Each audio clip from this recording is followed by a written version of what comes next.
Legend of the Great Sage. Chapter 251. Meski begitu, mayat pelat baja masih menimbulkan banyak masalah bagi Li Qingshan. Sayang sekali N kecil tidak ada di sini, atau berurusan dengan mayat pelat baja akan menjadi hal yang mudah. Awalnya, dia meminta Little N untuk sementara bersembunyi di bawah tanah, siap memberikan dukungan pada saat genting dan memberikan pukulan fatal pada musuh. Kurung buka petik 2 kurung tutup. Namun, setelah beberapa tabrakan dahsyat dan kehancuran dari Ox Demon Tramples, pintu masuk ke lubang tersebut sudah benar-benar runtuh. Ribuan ton tanah dan batu berjatuhan, pada dasarnya mengakhiri upacara pengumpulan ramuan di 3 gunung. N kecil juga terjebak di bawahnya, jadi dia mungkin tidak akan bisa membantu untuk sementara waktu.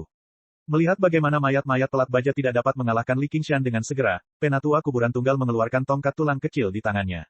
Ada tengkorak kecil di bagian atas tongkat tulang. Saat dia mengayunkannya, seberkas cahaya merah keluar dari rongga mata tengkoraknya.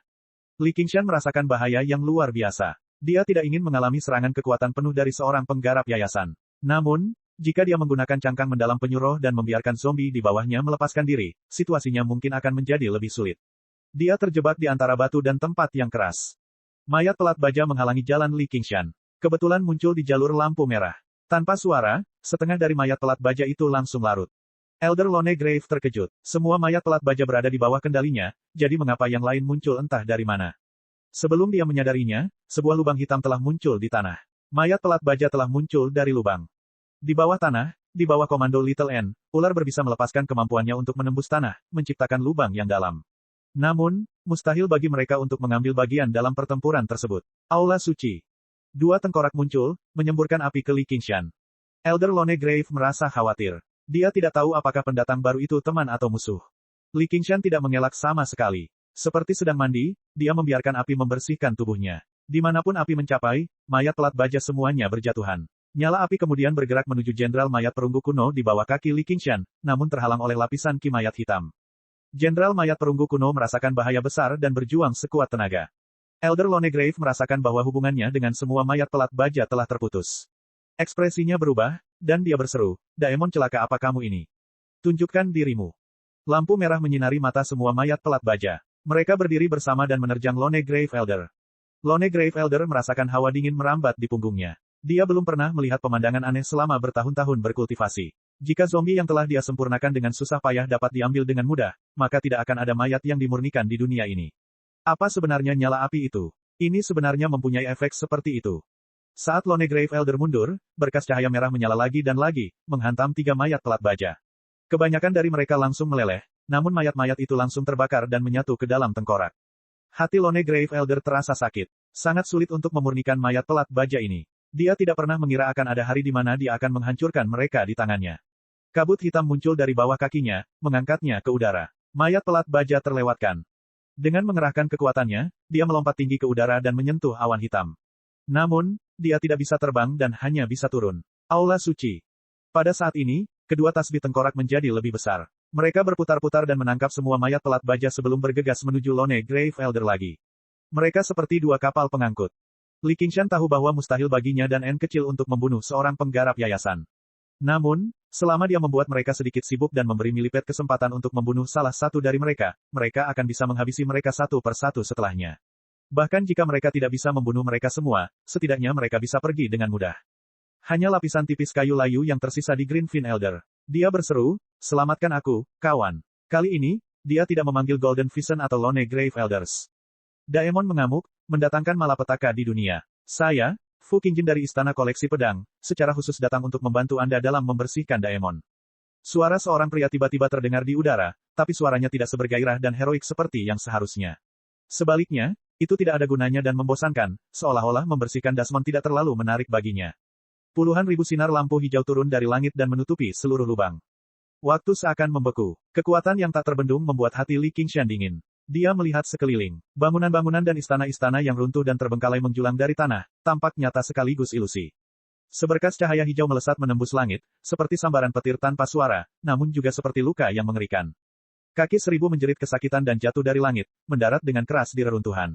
Luka besar muncul di punggungnya saat darah mengalir seperti aliran. Bahkan baju besi terberat di punggungnya tidak mampu menghalangi kekuatan kilatan lampu hijau. Di langit di atas reruntuhan hijau, Fu Qingjin berdiri dengan pedang di tangan. Jubah hijau kuno miliknya berkibar tertiup angin. Penatua tanaman anggur hijau, yang nyaris lolos dari kematian, masih merasa ketakutan. Dia membungkuk ke langit. Terima kasih telah menyelamatkan hidupku, kawan. Penatua burung pegar emas dan penatua makam kesepian juga membungkuk dalam-dalam. Tatapan acuh tak acuh Fu Qingjin menyapu mereka bertiga seperti seorang raja yang memandangi rakyatnya yang tidak berguna. Wajah mereka terasa seperti ditusuk pedang, terbakar kesakitan. Orang ini sangat kuat. Hua Chenglu dipenuhi dengan kekaguman. Itu kamu, seru Yu Zijian. Fu Qingjin berbalik, dan tatapannya segera menjadi lebih lembut. Seolah-olah dia telah berubah dari seorang raja yang angkuh dan menyendiri kembali menjadi pendekar pedang yang tertindas. Namun, dia hanya mengangguk dan tidak berkata apa-apa. Sebaliknya, dia berkata kepada Hua Sengshan, kamu telah memenuhi tugasmu. Namun, tidak ada yang bisa menjamin kedamaian abadi. Dengan bakatmu, jika kamu bersedia mengundurkan diri dari posisimu sebagai antek, kamu akan menjadi mampu mencapai cukup banyak hal dalam kekacauan di masa depan. Dia menghibur Hua Sengshan atas kegagalannya, bahkan banyak memujinya, tapi dia seperti seorang senior yang menguliahi seorang junior. Dia bahkan secara langsung menyebut penjaga Hawkwolf sebagai antek, dan usia mereka tidak terlalu jauh. Kedamaian abadi tidak ada hubungannya dengan saya. Apa yang ingin Anda lakukan, Tuan? Silakan saja. Hati-hati jangan sampai dia kabur lagi, dan itu akan memalukan. Hua Sengshan memulihkan sikap malasnya. Namun, Hua Chenglu dapat merasakan bahwa Hua Sengshan telah kehilangan ketenangannya saat menghadapi orang ini. Dia tidak punya pilihan selain menghadapinya seperti ini.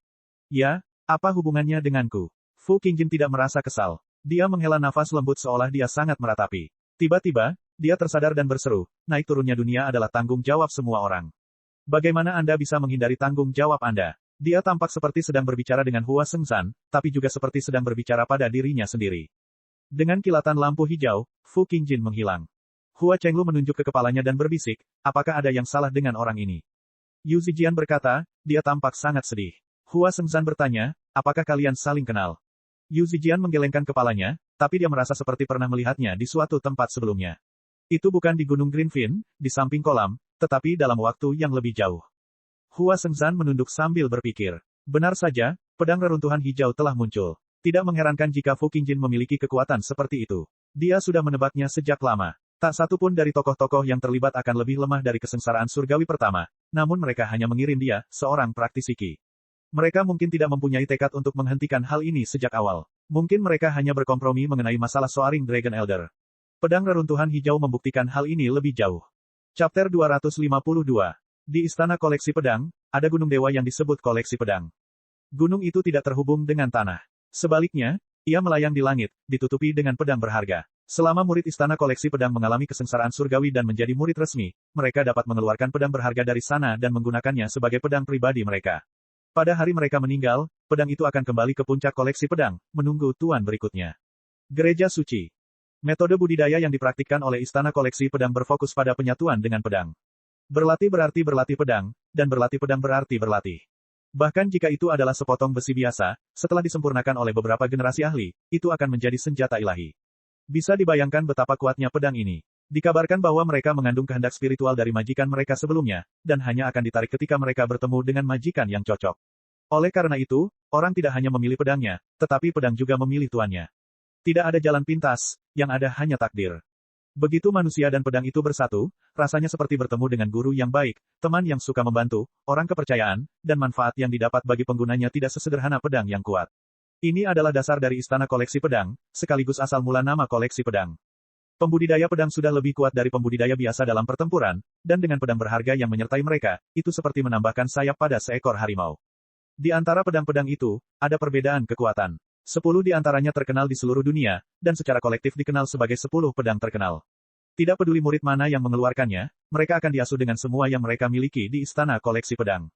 Pada dasarnya setiap penguasa Istana Koleksi Pedang berasal dari sana. Pedang reruntuhan hijau adalah salah satunya. Ini tidak lagi sesederhana menumbuhkan sepasang sayap. Sebaliknya, dia langsung berubah dari binatang buas menjadi dasmon harimau. Berurusan dengan ketiga kakek tua itu semudah mungkin. Namun, anehnya Fu Qingjin baru saja mengalami kesengsaraan surgawi, jadi bagaimana dia bisa menggenggam pedang reruntuhan hijau begitu cepat? Hua Sengshan lahir di keluarga bangsawan. 7 lubangnya sangat indah, dan dia memiliki ingatan yang baik. Hal-hal yang ada di kepalanya mungkin lebih dari sekedar kitab kemahatahuan. Tentu saja, dia tidak akan mengabaikan sejarah beberapa sekte besar di Qingsu. Dia tiba-tiba teringat alasan lain mengapa reruntuhan hijau terkenal. Itu adalah satu-satunya set pedang pria dan wanita di antara 10 pedang terkenal.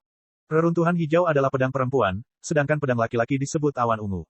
Kekuatannya bahkan lebih besar dari reruntuhan hijau. Ketika satu pedang lahir, pedang lainnya pasti tidak akan jauh.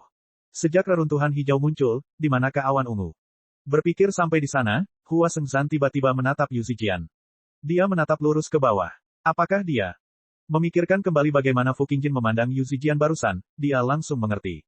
Gereja suci. Ya, provinsi hijau sangat besar, jadi mengapa Fu Qingjin harus melakukan perjalanan jauh ke prefektur Clear River untuk membunuh Jenderal Daemon? Dengan kekuatannya, berapa banyak Jenderal Daemon yang menjadi lawannya? Ternyata, itulah tujuannya. Di sekte besar, pasti ada orang yang mahir dalam ramalan dan bisa melihat misteri surga. Oleh karena itu, ketika sekte besar menerima murid, selain mencari murid berbakat seperti sekte biasa untuk dipelajari, mereka juga memiliki metode yang sangat istimewa, yaitu menemukan orang yang ditakdirkan. Hanya ada sedikit murid yang menerima metode ini, tetapi mereka seringkali dapat memilih beberapa orang luar biasa dari lautan manusia. Orang-orang ini bagaikan permata yang belum dipoles. Seringkali mereka tampaknya tidak memiliki bakat kultivasi khusus. Mereka seharusnya tidak bernasib sama dalam berkultivasi dan hanya bisa melakukan pekerjaan fana. Begitu mereka mendapat bimbingan dan menginjakan kaki di jalur budidaya, mereka akan segera menjadi seperti seekor naga yang memasuki lautan, membubung ke angkasa. Jika tebakannya benar, Cheng Lu malah menaiki tangga sosial. Meskipun keluarga Hua memiliki kekuatan di prefektur Clear River, itu tidak seberapa dibandingkan dengan istana koleksi pedang. Pikirannya segera meluas ke tempat yang sangat jauh. Dia memikirkan bagaimana dia dapat menggunakan informasi ini untuk memberi manfaat bagi keluarga Hua. Pertarungan di bawah ini bukan lagi perhatiannya. Bagaimanapun, hasil pertempuran sudah ditentukan.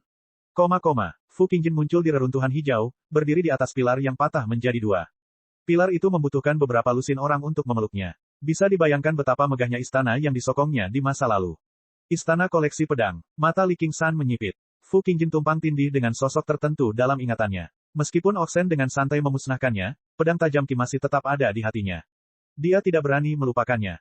Kamu pernah mendengar tentang dia sebelumnya? Fu Qingjin berbalik dan bertanya. Dia baru saja mengangkat pedang reruntuhan hijau sebelum berhenti lagi. Aula suci. Sebelum Li Qingshan dapat menjawab, mayat Jenderal Perunggu kuno akhirnya berhasil melepaskan diri. Baju besi perunggunya compang camping, dan banyak tulangnya terpelintir dan patah. Ia meraung marah ke arah Li Qingshan, hendak menyerangnya. Fu Qingjin meliriknya, dan aumannya segera berhenti. Jenderal mayat perunggu kuno melarikan diri dengan tergesa-gesa, berlari menuju penatua kuburan tunggal seperti seekor anjing yang ketakutan berlari menuju tuannya. Ketiga tetua berkumpul dan perlahan-lahan menyesuaikan ki spiritual mereka. Tak satu pun dari mereka memiliki niat untuk bertarung lagi, karena mereka memahami bahwa karena dia sudah mengambil tindakan, mereka tidak diperlukan lagi. Ketika mereka mengingat kembali bentrokan mereka di Gunung Greenfin, mereka hanya bisa menghela nafas. Apakah ada hal lain yang ingin kamu katakan? Apapun itu semua tidak masuk akal. Tidak ada gunanya mengatakan lebih banyak. Sama seperti penatua naga melonjak di masa lalu, Fu Qingjin mengayunkan pedangnya ke bawah. Garis cahaya itu seperti garis hijau, hijau tua. Rasanya seperti mata hijau terbuka di udara, menyerap seluruh pikiran mereka. Isinya adalah desahan kehampaan yang tak ada habisnya, menceritakan perubahan-perubahan dalam hidup dan perubahan-perubahan dalam hidup. Betapapun mulianya sebuah peradaban, akan ada saatnya peradaban itu akan musnah. Tidak peduli seberapa kuatnya sebuah kerajaan, ia tidak akan bisa menghindari nasib kehancuran. Itu hanya akan menjadi tempat berkabung bagi generasi mendatang. Makhluk apa saja yang ada di sana. Pada akhirnya, Li Qingshan memiliki kemauan yang luar biasa. Dia bereaksi dengan gemetar, melontarkan pukulan dan mundur dengan cepat. Pada saat yang sama, dia menggunakan cangkang mendalam milik penyuruh. Dia pada dasarnya menyelesaikan tiga tindakan ini secara bersamaan. Li Qingshan segera mundur beberapa puluh meter jauhnya. Kilatan cahaya mendarat di cangkang mendalam penyuruh, dan ki daemonnya dengan cepat habis. Cangkang mendalam spirit turtle bergetar dan bergoyang, tetapi pada akhirnya ia berhasil bertahan. Dia menghirup udara dengan lembut saat mata merahnya bersinar seperti api. Dia bukan lagi Li Qingshan di masa lalu. Dia tidak akan pernah terkena pedang tanpa bisa bereaksi lagi. Ketiga tetua itu saling memandang. Mereka semua bisa melihat keterkejutan di wajah masing-masing. Daemon macam apa ini? Lebih mudah bagi mereka untuk menerima bahwa Li Qingshan dapat memblokir serangan mereka, tetapi mereka memiliki pemahaman yang mendalam tentang kekuatan Fu Qingjin. Oh, Fu Qingjin juga terkejut. Awalnya, dia berencana membunuh Dasmon kecil ini dengan santai sebelum berurusan dengan Jenderal Daemon, tapi dia agak terkejut sekarang. Dari sudut pandang Daemon, kamu cukup mengesankan. Bagaimanapun juga, kamu benar-benar bibrida. Namun, justru karena itulah aku harus membunuhmu sekarang untuk menghindari masalah di masa depan. Tepat ketika Fu Qingjin hendak menyerang, bayangan hitam menyelimuti dirinya. Dia menoleh sedikit, dan mulut ganas Milipet hanya berjarak beberapa inci. Mulutnya yang menganga tampak lebih seperti pintu masuk neraka. Pada jarak sedekat itu, Milipet melancarkan serangan mendadak. Bahkan jika Fu Qingjin ingin menghindar, itu sudah terlambat. Udara busuk menyerang wajahnya, mengacak-acak rambutnya. Ekspresinya tetap sama. Dengan suara gemuruh yang keras, kaki seribu menabrak pilar, tetapi Li Qingshan tidak menunjukkan kegembiraan sama sekali. Dia tidak pernah meremehkan musuh manapun, dan Fu Qingjin bahkan bukanlah eksistensi yang tidak bisa dia remehkan. Dia mengambil langkah kasar ke depan, dan retakan dengan cepat meluas ke depan. Reruntuhannya meledak dengan keras, tetapi Fu Qingjin tidak terlihat. Setitik lampu hijau melintas di pandangannya. Setelah itu, ribuan titik cahaya berkumpul seperti kunang-kunang, berubah menjadi Fu Qingjin. Li Qingshan membelalakkan matanya. Apakah ini kekuatan pedang reruntuhan hijau? Bukankah itu akan membuatnya tak terkalahkan? Fu Qingjin dengan santai melemparkan pedang reruntuhan hijau dan menggunakan jari-jarinya seperti pedang, menggunakan teknik paling umum dalam mengendalikan pedang. Namun, pedang reruntuhan hijau berputar dan berputar, menghilang sepenuhnya dari pandangan. Ia menjalin pola geometris yang rumit di udara, menyelimuti kaki seribu. Kaki seribu mendesis menyakitkan. Darah menyembur ke seluruh tubuhnya saat dia memutar tubuhnya dan menerjang ke depan. Fu Qingjin berubah menjadi seberkas cahaya hijau lagi, berkumpul di tempat lain. Dia mengusap dagunya dan bergumam pada dirinya sendiri, dia benar-benar Daemon Karapas. Kekuatan hidupnya luar biasa, sepertinya aku harus memenggal kepalanya. Tatapannya tertuju pada tempat kepala Millipede terhubung ke tubuhnya. Dia mengangkat pedangnya seolah itu bukan sesuatu yang istimewa, dan dia mengayunkannya. Ini adalah gerakan yang bahkan diketahui oleh pendekar pedang kelas 3 seperti Yu Zijian. Saat dia menggunakannya, itu menjadi gerakan pembunuhan yang tak terhentikan. Daemon Qi yang melonjak berubah menjadi banjir yang melonjak menuju Fu Qingjin. Dengan gerakan pedangnya, dia membelah banjir itu. Kedua tengkorak itu bersiul dari atas, dan sisa mayat pelat baja di atasnya semuanya menerjang ke arah Fu Qingjin sambil mengaum. Pedang Qi berubah menjadi ribuan helai, dan mayat pelat baja tercabik-cabik. Fu Qingjin tiba-tiba terkejut. Dia berbalik dan bertabrakan dengan pedang tulang kristal. Dia memuji, gaya pedang yang mengesankan. Gerakan pedang dan niat pedang yang meletus pada saat itu bahkan sedikit mengejutkannya. Dia bahkan lebih terkejut ketika dia melihat bahwa pengguna pedang itu adalah kerangka. Little N telah menunggu dengan sabar untuk waktu yang sangat lama, mengorbankan semua mayat pelat baja untuk memancing musuh.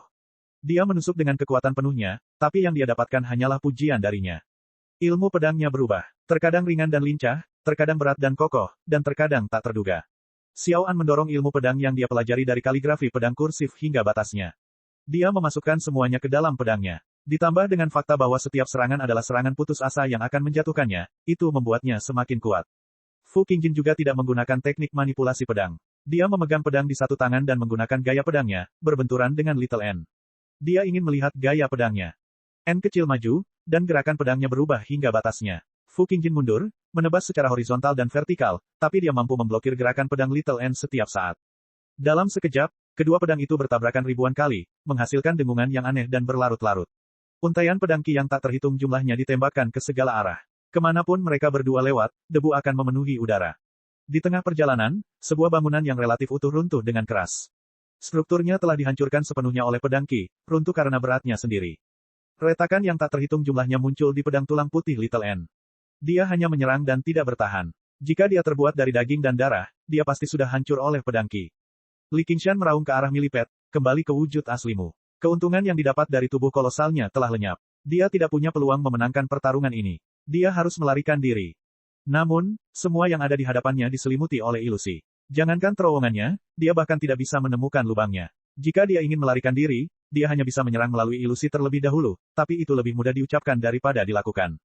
Kali ini, Millipede tidak mendengarkannya. Tubuhnya gemetar, dan dia menyerang Fu Qingjin lagi. Setiap gerakannya sama ganasnya dengan guntur, tetapi Fu Qingjin mengandalkan teknik transformasi cahayanya yang aneh. Tidak peduli berapa kali dia menyerang, itu sia-sia. Benar saja, tubuh Fu Qingjin sekali lagi berubah menjadi aliran cahaya, berkumpul di udara. Dia menggelengkan kepalanya dan berkata, bodoh. N kecil jatuh dari langit, kelelahan. Li Qingshan menangkapnya. Tidak, ini tidak akan berhasil. Saya harus memikirkan sesuatu. Chapter 253. Pada saat ini, Millipede membuka mulutnya, dan inti daemon berwarna merah muda melesat ke langit. Seperti sambaran petir berwarna merah muda, ia merobek dunia kegelapan yang kosong. Sebagian besar tubuh Fu Qingjin telah berkumpul. Dia menatap inti daemon merah muda di dadanya. Ini awalnya adalah tujuan terbesarnya. Inti daemon yang bulat sempurna terpelintir dan berubah bentuk, dan ekspresinya akhirnya berubah. Ada juga rasa tidak percaya. Berlari, kaki seribu berbalik dan menatap Li Qingshan lagi. Matanya belum pernah sejelas ini sebelumnya. Dia telah memikirkan sesuatu yang tidak pernah terpikirkan oleh Li Qingshan sebelumnya. Cahaya menyilaukan melesat ke langit. Kristalisasi ribuan tahun telah terjadi dalam sekejap. Bahkan matahari pun tampak redup. Reruntuhan hijau hancur berkeping-keping, memperlihatkan lubang aslinya. Namun, itu telah diperluas secara paksa sebanyak 10 kali lipat dalam ledakan dahsyat tersebut. Baru pada saat inilah ledakan terdengar. Gelombang kejut melingkar meratakan semua vegetasi dalam jarak 100 km.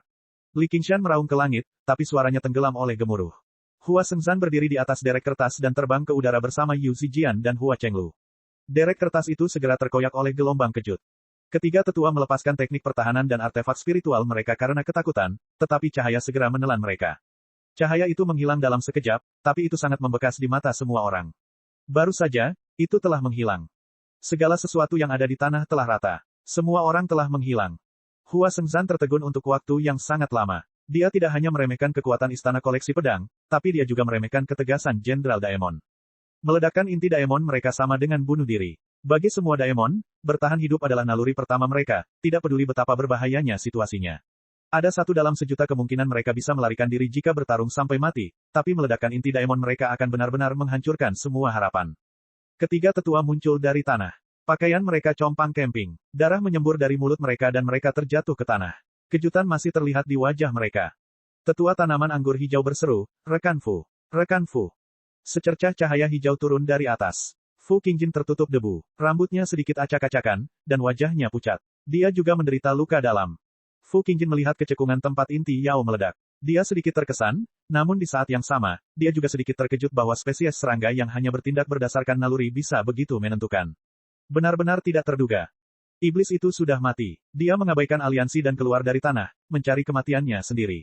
Saya harap kalian bertiga bisa bersaksi untuknya. Ketiga tetua itu segera setuju. Fu Qingjin melirik Hua Shengzhan di langit. Hua Shengzhan bertanya, apakah monster-monster itu benar-benar mati? Fu Qingjin berkata, bukan masalah besar jika dua setan kecil melarikan diri. Hua Shengzhan berkata, menurutku keduanya bukan monster biasa. Fu Qingjin berkata, mereka memang punya tipu muslihat. Jika mereka mau patuh tinggal di bawah tanah dan berkultivasi, maka tidak apa-apa. Tapi jika mereka berani muncul ke permukaan dan menimbulkan masalah, Anda akan dibunuh dan mati dengan kematian yang mengerikan. Petik 2. Hua Shengzhan tetap diam. Dia tahu bahwa dia memiliki kepercayaan diri untuk mengucapkan kata-kata seperti itu. Meskipun kedua iblis itu kuat, mereka tidak lemah. Jika mereka tidak mengambil langkah itu, mereka tidak akan bisa mengancamnya sama sekali. Dan, dengan kecepatan budidaya Daemon, mengambil langkah itu mungkin membutuhkan waktu 1 abad. Pada saat itu, siapa yang tahu seberapa besar kekuatan Fu Qingjin akan tumbuh? Kenapa dia takut membalas dendam? Fu Qingjin, aku pasti akan membunuhmu secara pribadi. Dan kalian bertiga, tetap hidup dan tunggu aku. Pada saat ini, sebuah suara terdengar dari dalam tanah. Itu melewati lapisan bumi yang tebal dan mencapai telinga semua orang dengan jelas. Suaranya begitu tenang, tapi mereka bisa dengan jelas merasakan kemarahan yang ditekan dengan paksa oleh pemilik suara itu.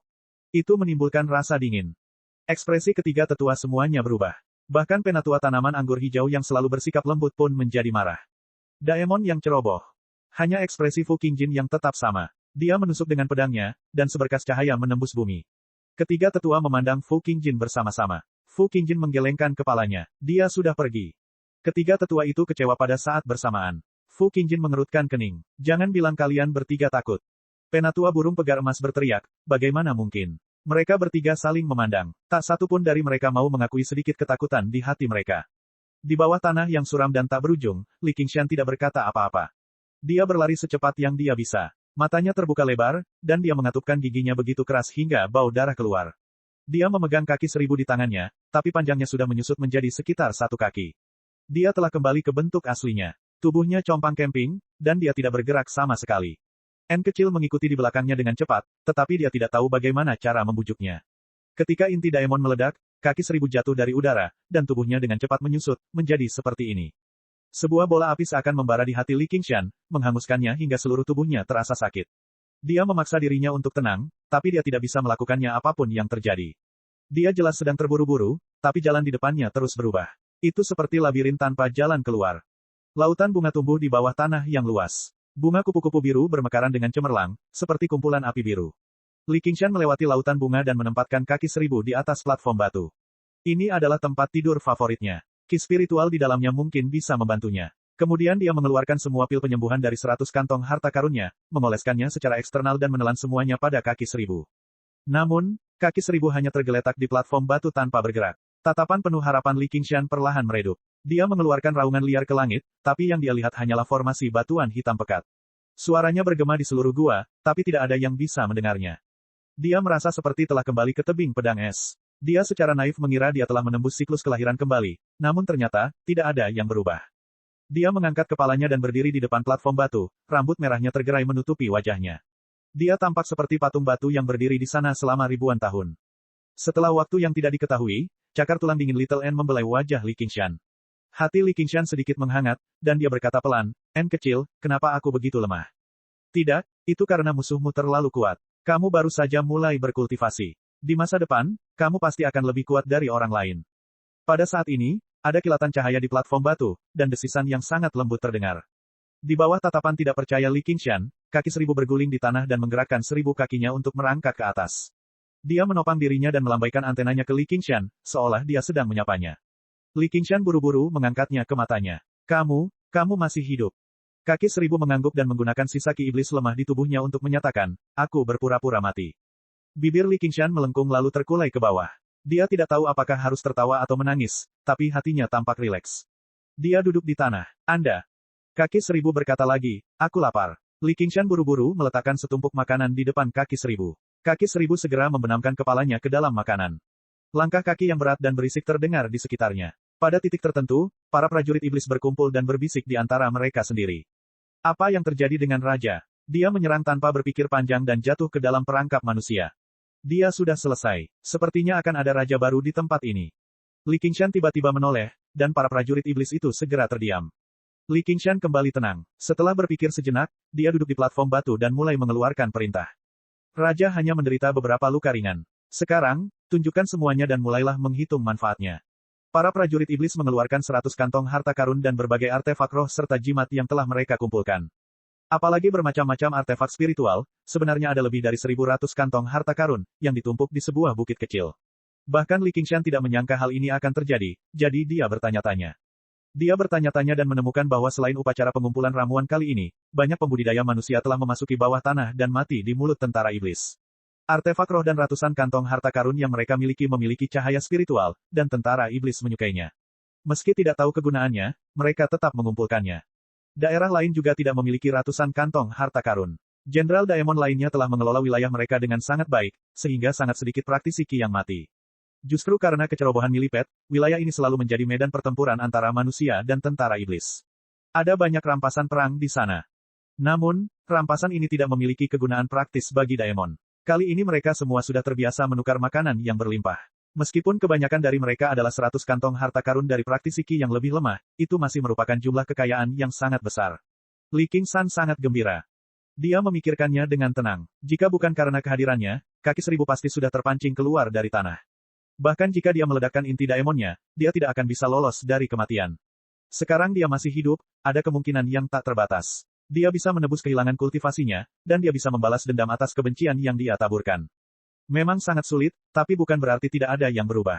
Dia menutup jarak antara dia dan lawannya sedikit demi sedikit. Dia juga telah menyelamatkan nyawa temannya. Namun, dia baru berkultivasi selama kurang lebih 1 tahun sekarang. Jika dia masih merasa kasihan pada dirinya sendiri dan menghela nafas dengan sedih, dia akan menjadi pria seperti apa? Ketiga tetua, Fu Qingjin. Dia tiba-tiba mengepalkan tangannya. Jika dia tidak membalas dendam, dia akan berhenti menjadi manusia. Tidak, dia akan berhenti menjadi Dasmon. Ratusan kantong harta karun ini adalah sumber kekuatannya.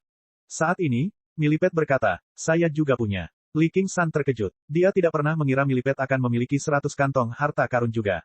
Namun, itu masuk akal ketika dia memikirkannya. Sudah bertahun-tahun berlalu, jadi mengapa tidak ada yang berhasil sampai ke sini? Bunga kupu-kupu biru adalah bahan utama yang penting untuk menyempurnakan pil roh sejati. Mereka sangat berharga, cukup bagi orang untuk mempertaruhkan nyawanya demi mereka. Ditambah dengan kebiasaan kaki 1000 yang berhibernasi, hal ini memberi orang lebih banyak peluang untuk mengambil risiko. Banyak praktisi ki yang kuat datang untuk mendapatkan bunga kupu-kupu biru dalam upacara pengumpulan ramuan di 3 gunung kali ini. Kaki 1000 mengangkat tubuhnya dan menunjukkan arah seperti kompas. Li Qingshan menggali di sudut gua. Benar saja, dia menggali tumpukan ratusan kantong harta karun, serta beberapa artefak spiritual yang bersinar. Tak satu pun dari mereka yang lebih rendah dari kelas menengah. Mustahil seseorang mencuri makanan dari rahang harimau tanpa kekuatan.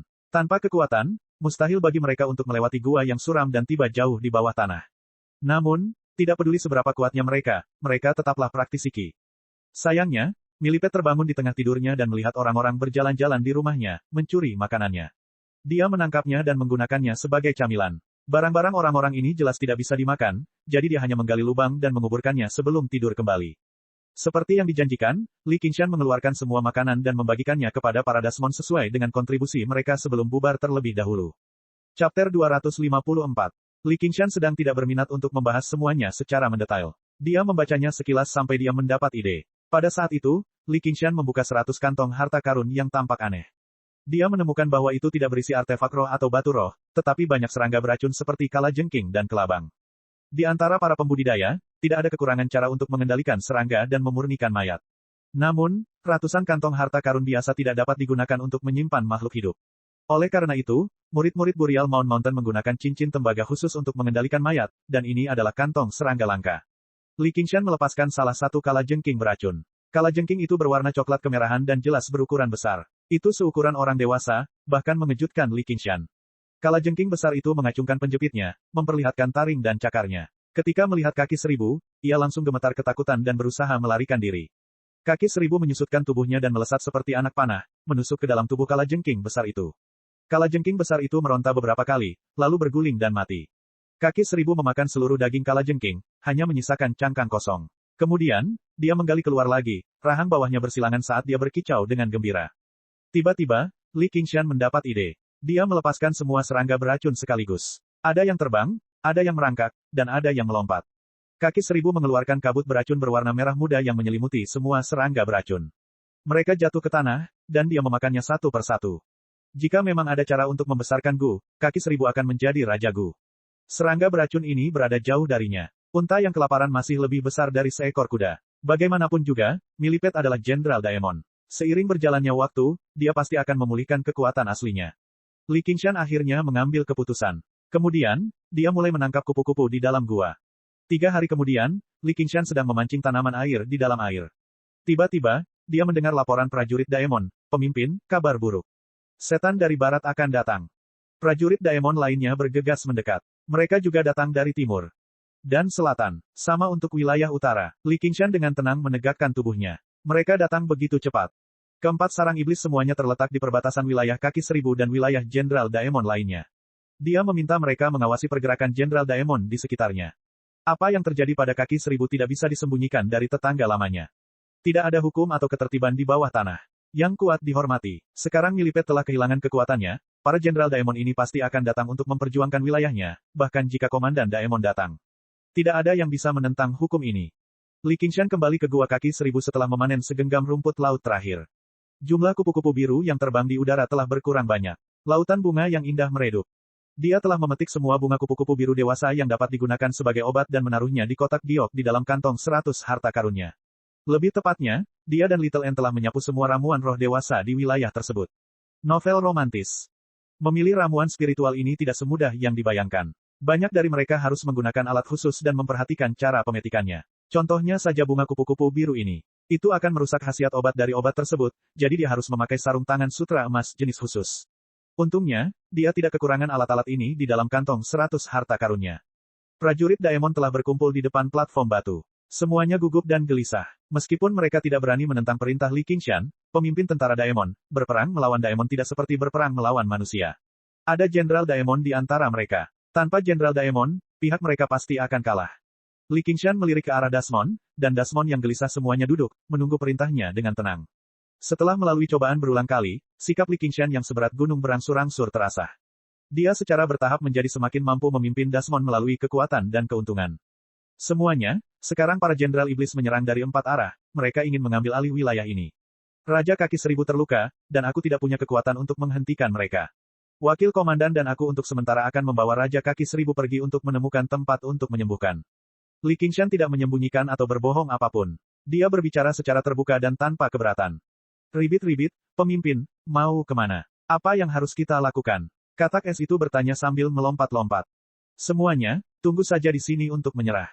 Tapi ingat, kalian harus bersatu. Tidak peduli pihak mana yang ingin mengambil alih wilayah ini, mereka akan membutuhkan kekuatan kalian. Ada peraturan di antara prajurit Daemon. Selama mereka tidak melawan sampai mati, Jenderal Daemon tidak dapat membunuh Daemon. Namun, invasi kekuatan luar pasti akan merugikan kepentingan penduduk asli. Namun selama mereka bersatu, mereka akan memainkan peran penting dalam perang pembagian wilayah. Prajurit Daemon juga telah merasakan manfaat dari persatuan. Selama upacara pengumpulan ramuan, sudah umum untuk mendengar bahwa beberapa tentara Daemon terbunuh di sarang mereka. Tapi kali ini, hanya beberapa prajurit Daemon lemah yang tewas. Mereka juga memiliki makanan lezat untuk dimakan. Melihat Li Qingshan pergi, mereka sedikit enggan. Li Qingshan membawa N kecil bersamanya dan berjalan keluar gua. Tentara Daemon berpisah untuk membentuk jalan. Kaki seribu sedang tidur di kantong serangga. Setelah kehilangan Daemon Core-nya, dia didorong oleh instingnya. Dia bisa makan dan tidur, dan emosinya tidak terpengaruh sama sekali. Jika itu dia akan mengalami depresi untuk beberapa saat setelah kehilangan Daemon Core-nya dan kekuatannya menurun drastis. Dia hanya bisa menyesali prajurit Daemon yang diberkati. Apakah kamu akan kembali? Ular berbisa batu mau tidak mau bertanya kapan Li Qingshan tiba di pintu masuk gua. Ini adalah pertanyaan yang juga ingin ditanyakan oleh semua Daemon. Tentu saja, segera, mohon tunggu sebentar. Li Qingshan melambaikan tangannya tanpa menoleh ke belakang. Seekor kupu-kupu berwarna biru terbang melintasi matanya. Itu sedikit redup, tapi masih seindah mimpi. Li Qingshan hanya meminum ramuan spiritual yang relatif lebih tua. Dia tidak menyentuh yang lebih muda, dan dia kebanyakan memanennya. Dia tidak menyentuh akarnya, karena cepat atau lambat dia akan kembali untuk mengambil kembali wilayah itu untuk Millipede dan dirinya sendiri. Raungan dan auman para Daemon terdengar dari sebuah gua yang sangat jauh. Sudah waktunya untuk pergi. Di pegunungan tanpa batas, di kaki bukit yang tidak mencolok. Li Qingshan menyingkirkan tanaman merambat yang layu dan muncul. Angin dingin bertiup ke wajahnya, memberinya perasaan menyegarkan. Awan besar menggantung di cakrawala, dengan beberapa bintang mengintip dari baliknya, berkedip dengan dingin.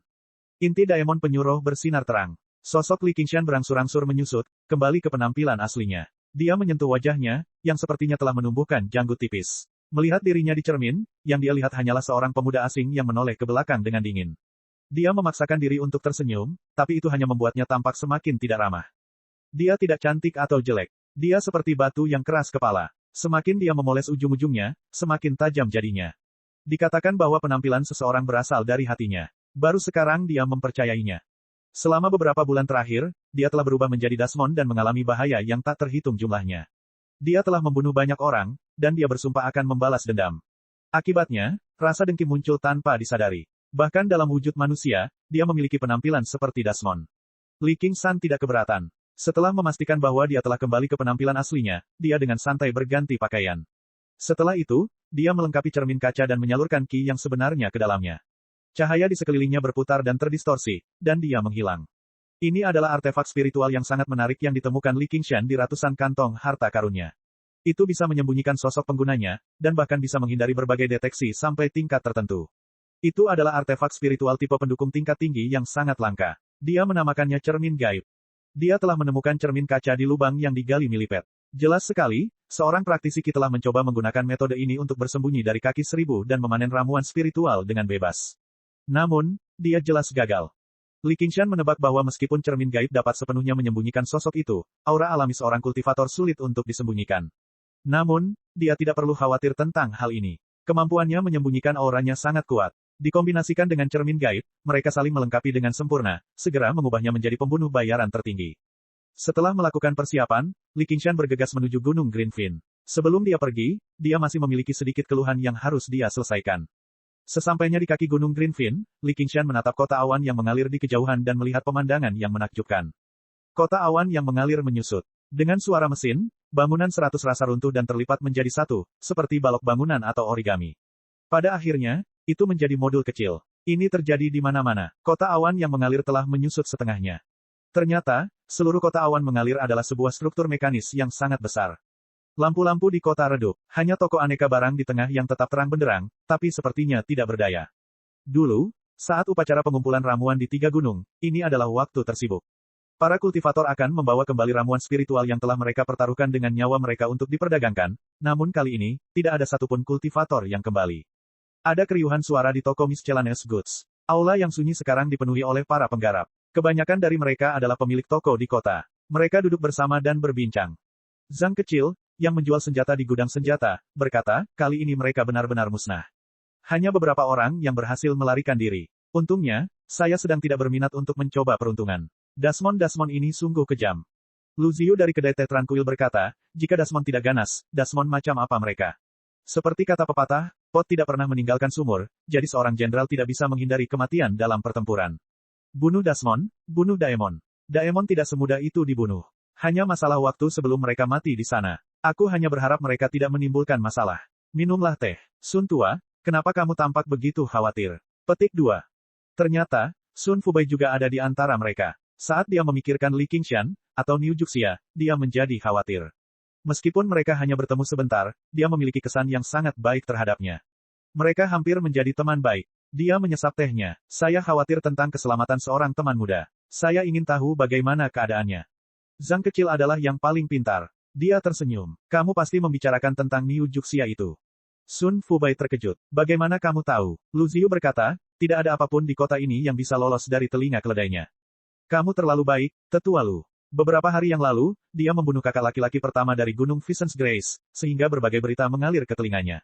Mustahil bagiku untuk tidak mengetahuinya. Aku bahkan ingat berapa cangkir teh yang dia minum di tempatmu. Dia benar-benar sosok yang tepat. Huff, menurutku dia akan tamat. Semua orang berbalik dan melihat Liu Ruping, yang berdiri di satu sisi. Matanya dipenuhi amarah. Sejak dia mendengar bahwa kakak laki-laki pertama dari Gunung Vincent's Grace telah mati di tangan Niu Juxia dan bahwa dia telah melarikan diri dari tetua burung pegar emas, dia tidak dapat makan atau tidur dengan tenang sejak saat itu. Dia takut dia akan mengetahui perannya dalam semua ini dan kembali untuk membalas dendam. Seiring berjalannya waktu, dia justru mengembangkan rasa benci terhadapnya. Kenapa kamu tidak mati saja? Pria seperti apa yang ingin Anda tinggalkan saat melihat seorang master?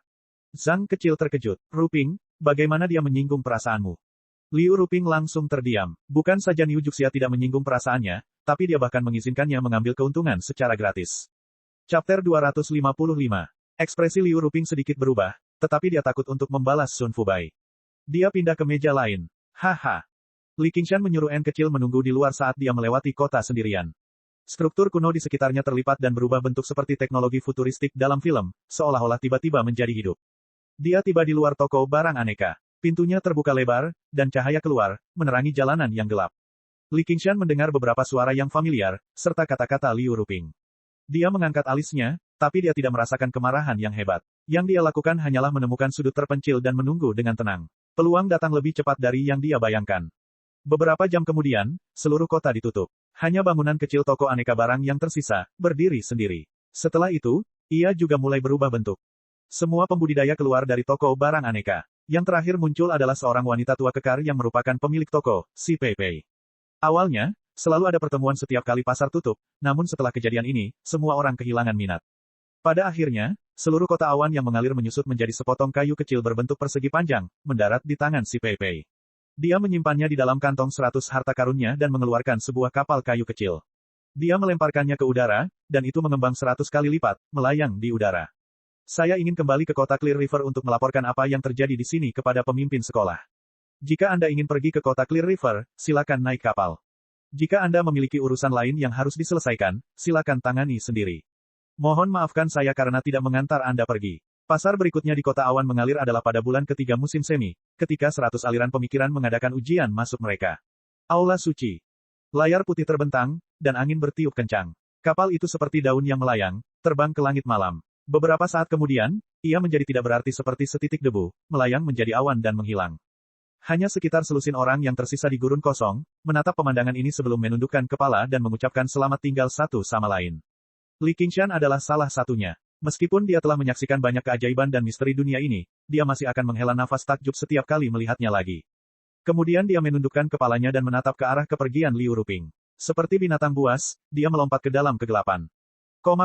Di kedalaman tanah, iblis-iblis itu berkerumun, bertabrakan dan mengaum saat mereka memamerkan taring dan cakar mereka dalam upaya memaksa pihak lain untuk mundur. Jika itu manusia, pasti akan berubah menjadi pertarungan kacau dengan mayat berserakan di mana-mana. Bagaimanapun juga, mereka adalah makhluk yang akan berbicara kasar hanya karena pandangan sekilas, mengumpat dengan keras, dan saling menikam sampai mati. Selain itu, kecerdasan Daemon tidak cukup bagi mereka untuk mengembangkan konsep kompleks seperti martabat.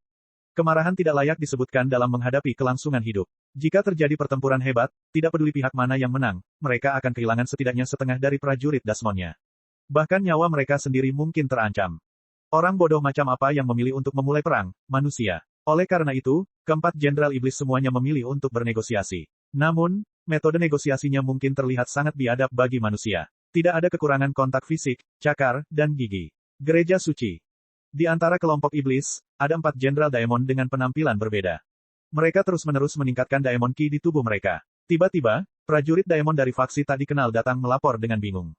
Yang mulia, mereka turun. Sebelum dia selesai berbicara, 8 mata seukuran lentera tiba-tiba menyala di dalam gua yang gelap. Setiap mata dipenuhi dengan kekejaman dan kekejaman yang tak terbayangkan. Di bawah tatapan mata itu, sekelompok Daemon gemetar. Banyak Dasmon besar yang memamerkan taringnya dan mengacungkan cakarnya merintih saat mereka merangkak ke bawah.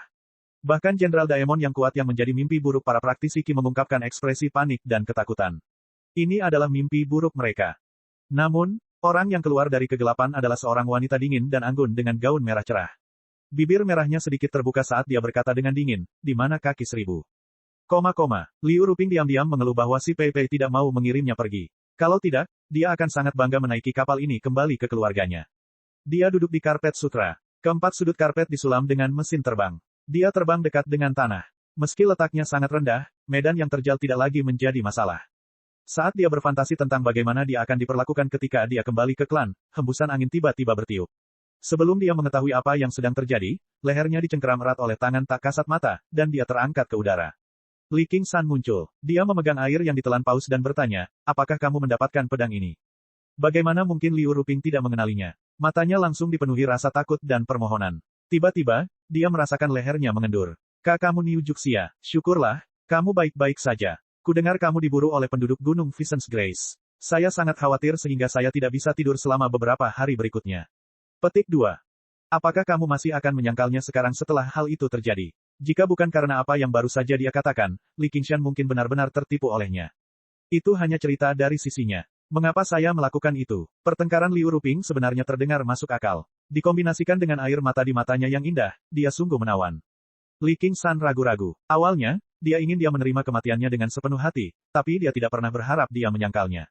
Selain beberapa patah kata dari pria bertopeng itu, dia tidak memiliki bukti apapun yang membuktikan bahwa Liu Ruping telah menjebaknya. Liu Ruping berkata, selama kamu melepaskanku, aku akan melakukan apapun yang kamu inginkan. Li Qingshan tiba-tiba tersenyum pada dirinya sendiri. Bukannya aku dari pemerintah, jadi kenapa aku butuh bukti? Karena kamu ingin aku mati, kamu bisa pergi dulu. Dia mengangkat pedangnya dan mengayunkannya ke bawah. Ada kilatan darah, tapi bahkan sebelum mendarat di tanah, darah itu telah dicairkan oleh api Little N. Semakin cantik suatu makhluk, semakin menyenangkan untuk menghancurkannya. Mungkin hanya manusia yang memiliki proses berpikir rumit seperti itu. Terlalu banyak makna akan selalu melekat pada sesuatu seperti pembantaian.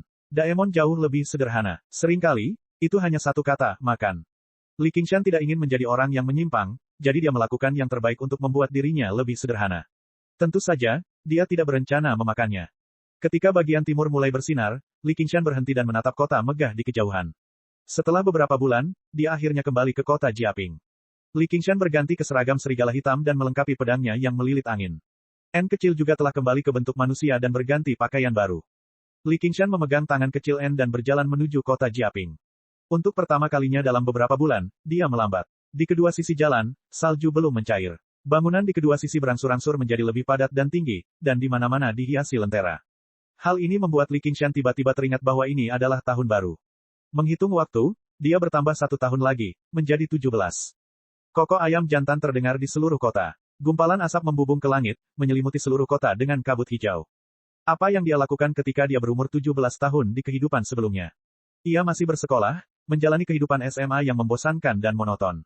Sekarang, dia adalah iblis ganas dengan ribuan nyawa di tangannya. Dia harus mengakui bahwa kehidupan seperti ini lebih menarik. Mungkin akan ada orang yang mengeluh bahwa bersikap biasa-biasa saja adalah kebenaran, atau mungkin mereka akan merindukan kehidupan damai di masa lalu. Li Qingshan tidak punya emosi seperti itu. Dia lebih suka mengambil risiko yang lebih besar dan meninggalkan lebih banyak moral untuk mendapatkan kehidupan yang menarik. Di kaki gunung, Li Qingshan menatap elang besi dan menaiki tangga. Cek. Subscribe channel, like, share dan komentar.